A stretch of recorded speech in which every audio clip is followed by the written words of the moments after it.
Au nom du Père, et du Fils et du Saint-Esprit. Amen. Nous entendrons aujourd'hui un récit qui nous est connu, parce qu'en réalité, nous l'avons entendu il n'y a pas très longtemps, le 19e dimanche après la Pentecôte, et qui est d'ailleurs assez concordant avec les péricopes évangéliques que l'on entend depuis quelque temps. C'est-à-dire qu'après avoir fêté la descente du Saint-Esprit, la Sainte Pentecôte, nous sommes revenus un moment au début de la prédication du Christ, où on nous a annoncé, lorsqu'il est allé dans justement le pays païen, où règne l'ombre et la mort, on nous a enseigné que la lumière pouvait venir en nous si nous plaçons notre cœur là où est notre trésor, c'est-à-dire dans le Christ qui est lui-même la lumière. Nous sommes revenus vraiment au début de cette prédication, et là, eh bien, nous sommes de retour dans le pays qui correspond à la Décapole, c'est-à-dire une dizaine de villes très hellénisés, qui ne font pas partie d'Israël, donc qui sont des païens, et où clairement, c'est pour ça que les Écritures le décrivent comme un endroit obscur, un endroit ténébreux.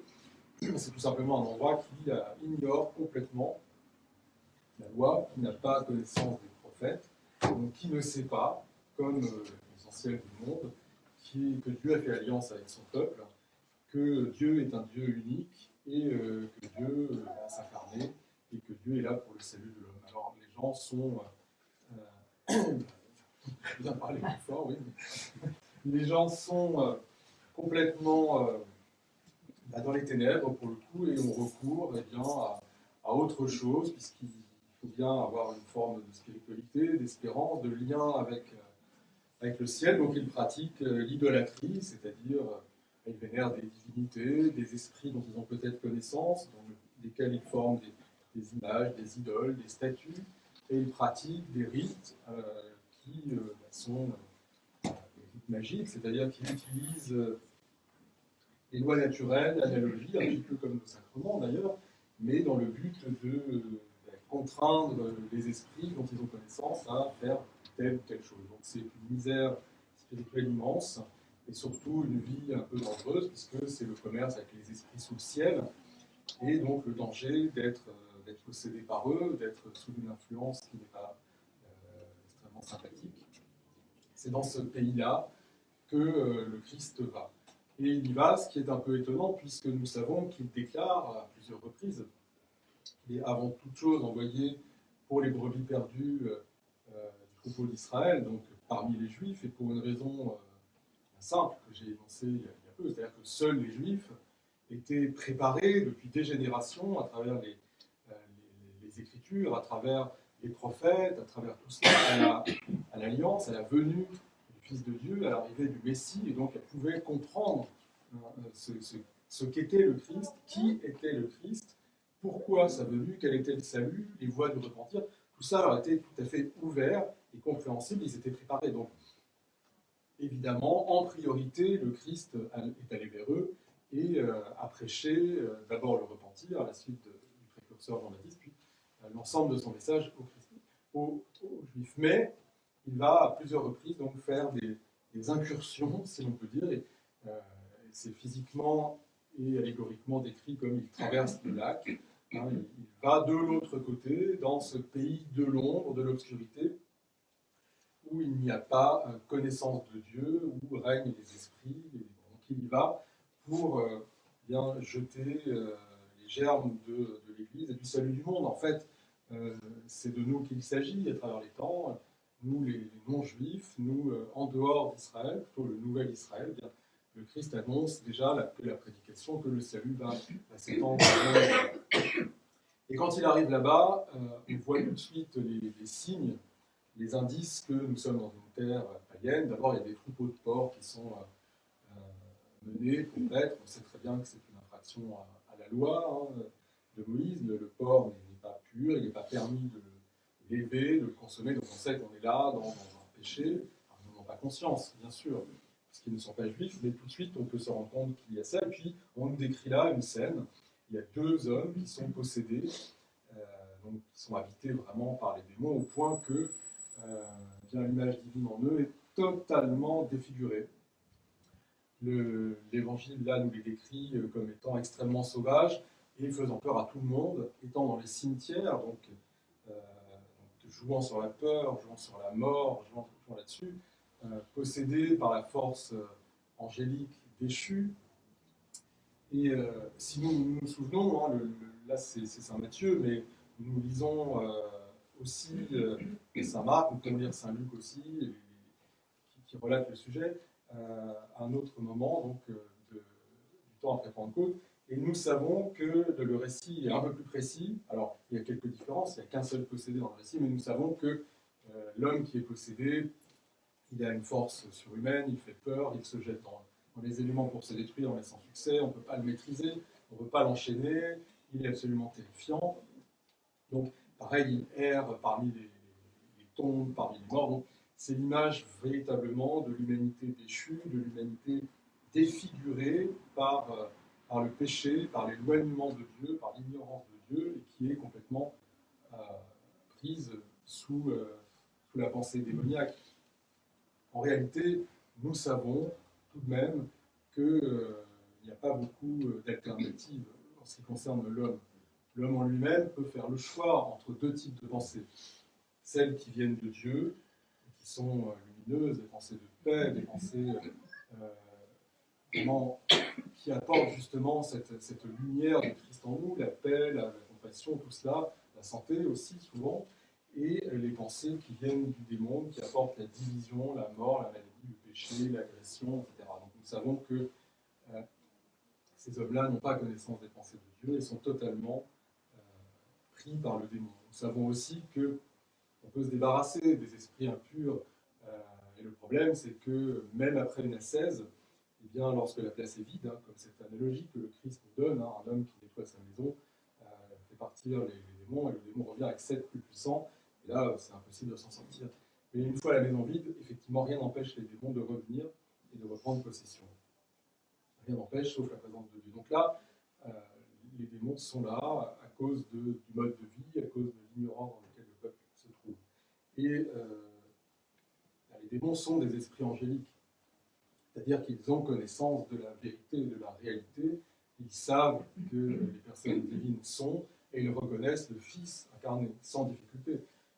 Ils voient les choses, ils ne les acceptent pas. Plus précisément, ce qu'ils n'acceptent pas, c'est que l'homme soit à l'image de Dieu, qu'il ait la possibilité de s'élever dans l'intimité de la divine Trinité et son amour. Ils n'acceptent pas l'amour de Dieu, et c'est ce rejet qui les a fait chuter. Mais ils ont conservé cette clairvoyance et un certain nombre de pouvoirs, mais qui sont tout simplement utilisés pour le mal. Donc ils voient tout de suite que c'est le Fils de Dieu qui est là.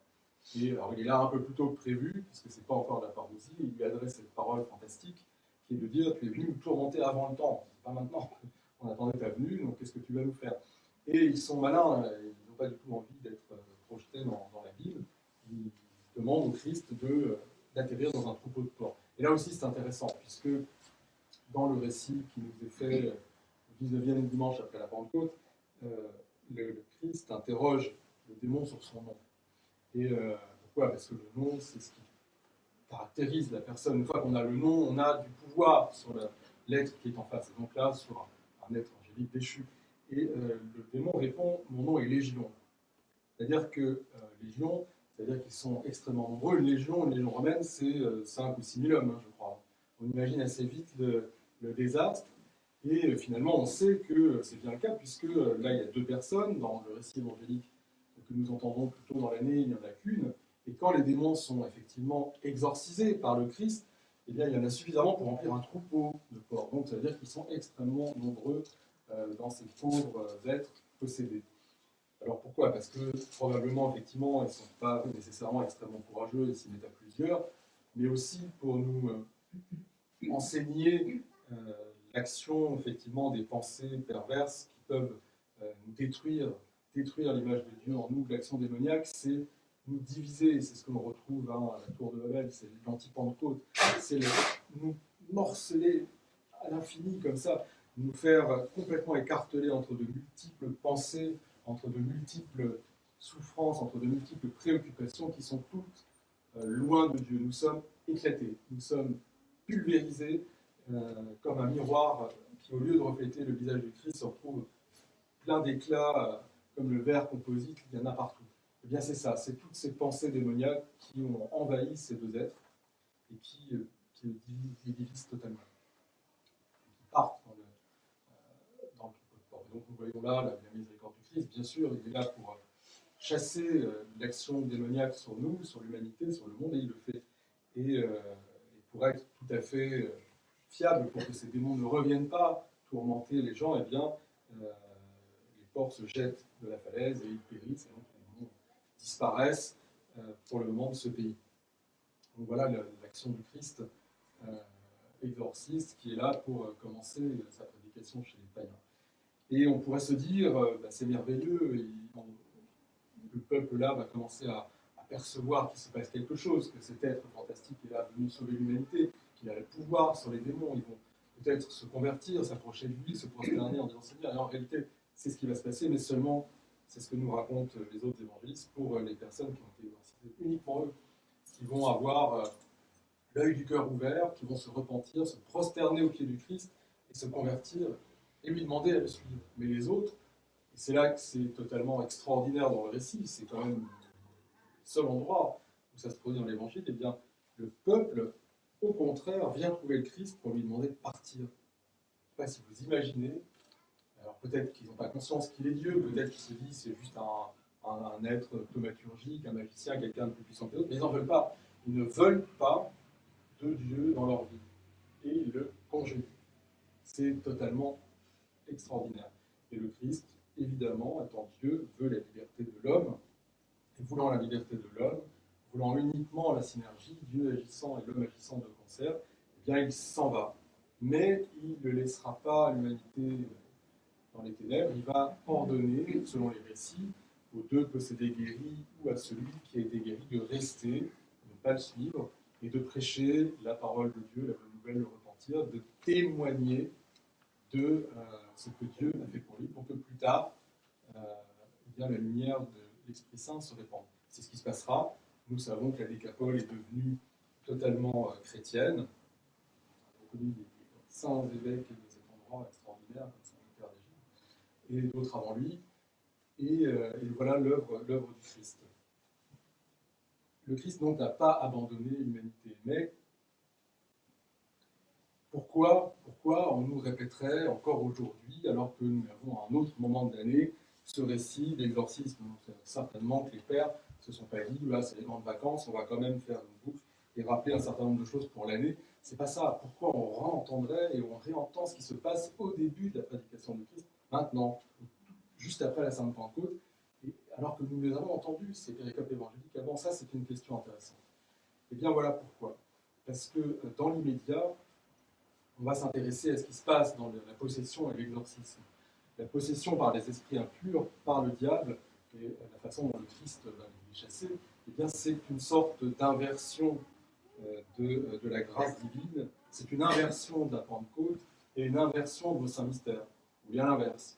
Les saints mystères sont une inversion de cela. En fait, ce qui se passe à la Pentecôte, ce que l'apôtre Paul martèle dimanche après dimanche dans toutes ces épîtres que nous lisons, eh bien, c'est que nous chassons complètement le démon et les pensées démoniaques de notre être, comme lors du Saint-Baptême, mais nous ne laissons pas la maison vide. Nous appelons l'Esprit Saint à nous posséder. Ce que nous cherchons finalement, la déification, eh bien, c'est d'être possédé, mais non pas par l'Esprit impur, mais d'être possédé par Dieu, par la grâce de l'Esprit Saint, et que la grâce de l'Esprit Saint emplisse l'intégralité de notre être pour ne plus laisser le moindre espace dans les ténèbres, qu'il n'y ait plus ces pensées qui font rentrer les démons, qui nous morcellent et qui défigurent l'image de Dieu, nous faisant ressembler à des morts vivants, et nous éloignant de la vie divine.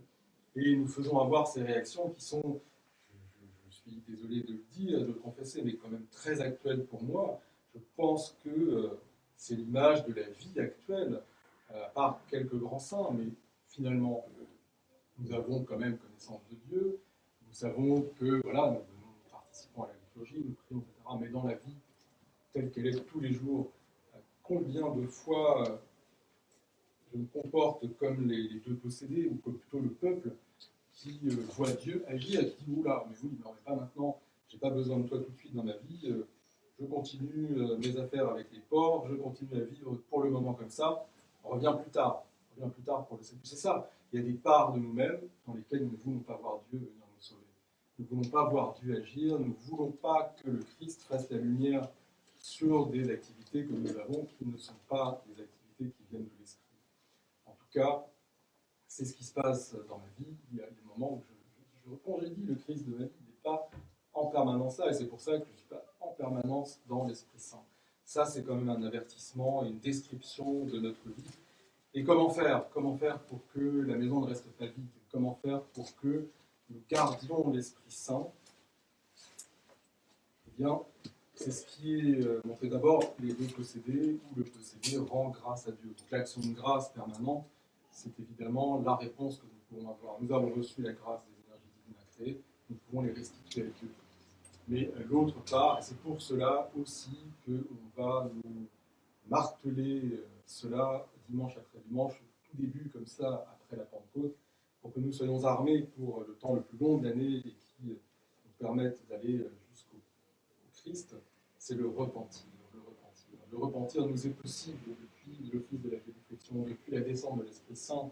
Nous pouvons nous prosterner en demandant pardon pour nos fautes et en demandant à Dieu de nous faire miséricorde, de nous moindre de sa grâce. Et c'est là seulement qu'il peut vivre en nous pleinement. Voilà pourquoi nous sommes à nouveau dans ce récit d'exorcisme saisissant et qui nous est rappelé et que le repentir nous est montré comme étant la voie royale. Et attention, ne nous trompons pas, c'est Saint Jean Damascène qui nous dit la mort est à l'homme ce que la chute est à l'ange. C'est-à-dire que dans les deux cas, aucun des deux ne peut plus se repentir. Lorsqu'on est mort, on ne se repent plus. Donc on est dépendant des prières des vivants pour continuer à nous élever vers le Christ. Et les anges déchus sont dans l'incapacité de se repentir. C'est fichu pour eux. Ils sont là aussi dépendants de la miséricorde, des prières et de l'action divine. Voilà donc le message, un des messages de ce jour. À notre Dieu soit la gloire pour les siècles des siècles. Amen.